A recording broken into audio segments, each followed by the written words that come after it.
Hello guys, in today's video I'm gonna show you how to fix Minecraft. Make sure you're on online error. It's easy. If you want to fix this problem, all you have to do first, just click here and then go to CMD, right click on it, run as administrator, click yes. Once you're here, type ipconfig//dns, enter, and then niche windsock reset and enter. After that, close it and then type here view network connections,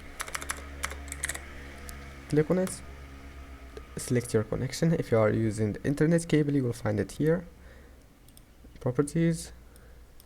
Now go to protocol internet version 4 and click properties, and then click used following DNS server addresses. Type here 88888844 and then enable this one and click OK, and your problem must be fixed. Now just restart your PC, and that's it. Don't forget to like, and see you in the next video.